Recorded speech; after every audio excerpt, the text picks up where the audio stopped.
There's something different about you. You felt it your whole life, out of place, misunderstood, like you're operating on a different frequency than everyone else. I know because that's been my entire life. I used to think something was wrong with me. New dreams, new hope, but constantly feeling like a letdown. I tried to be like everybody else. I forced friendships, hung out with people I didn't even vibe with, let people disrespect me, just so I wouldn't look like a loner. Because being alone, that got me shamed. But the truth is, I always felt different, even as a kid. I grew up feeling like I wasn't accepted, not fully at home, not fully at school, not fully anywhere. I wasn't Puerto Rican enough because I didn't speak Spanish. I was too hood in one place, but too awkward in another. So I became whoever I needed to be just to survive. A class clown, a follower, the guy who would embarrass himself just for laughs.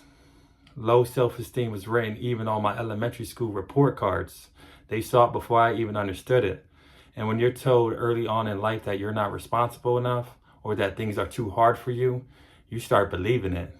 Chosen ones often grow up misunderstood, not because they're broken, but because they're wired differently. At 18 years old, I got hit by a car, broke both legs, permanent nerve damage. Doctors told me that I might even lose my foot one day. Everything changed in seconds. And I remember thinking, why me, God? I was already fighting demons in my mind, already struggling with insecurity, already running from myself. But I survived on a road where most people wouldn't have. And that's when I should have realized I wasn't unlucky. I was protected. Chosen ones don't die in situations that should have killed them. But to be honest, surviving isn't the same as healing. And, a lot of the struggles that I went through caused me to go down the wrong path. And I numbed my pain with addiction, whether it was porn, lust, validation, money, attention, anything to avoid looking in the mirror. I hurt the woman I love. I justified it. Blamed trauma, blamed society, blamed my upbringing.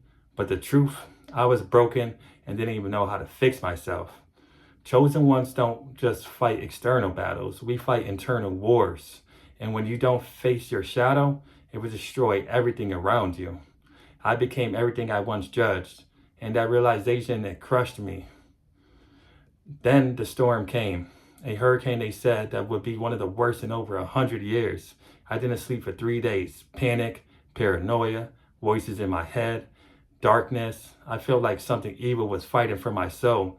I had a breakdown, or maybe I had a breakthrough, because in that chaos, I finally surrendered.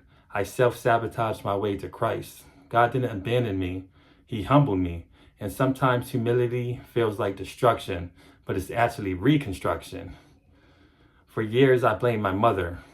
Felt unwanted, felt doubted, felt like she never believed in me.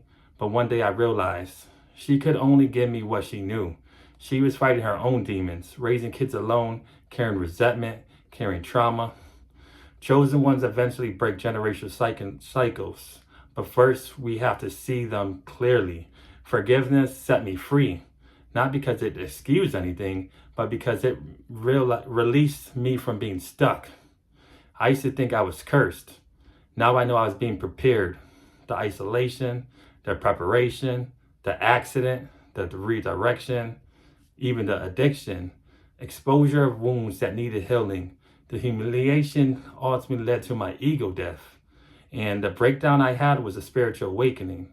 Chosen ones go through fire, not to burn, but to refine. Most people want to survive the mental battles you fought quietly. Most people couldn't handle your level of introspection. Most people stay numb. You didn't. You felt everything. You felt, and you're still here. And here's the part that people don't like hearing. Being chosen doesn't mean that you're perfect. It means that you're accountable. I had to admit I was wrong, confess lies, face shame, accept consequences. That's what growth looks like.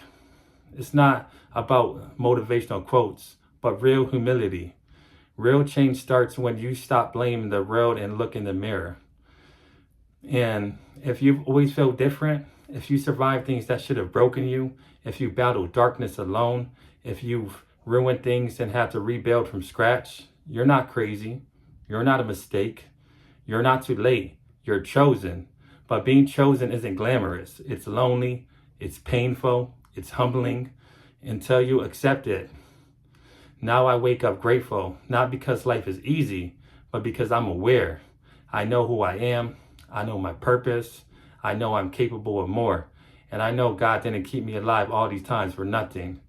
If my story resonates with you, then maybe you're on the same journey. And I have a book down below where I share everything that I've been through, all my struggles growing up, and how it's ultimately led me to learn forgiveness. And that ultimately is what changed the game for me. And I had to forgive not only anybody who's done me wrong in any way, anybody who's disrespected me, but I had to forgive myself. And that right there, that's the hardest part in your journey, forgiving yourself, because all these times we beat ourselves up and telling ourselves what we could have done better, how we should have reacted, how we should have treated somebody, when we could have treated them better. But everything happens for a reason. I'm a firm believer of that, and all that I've been through has led me to appreciate who I truly am and what I truly have.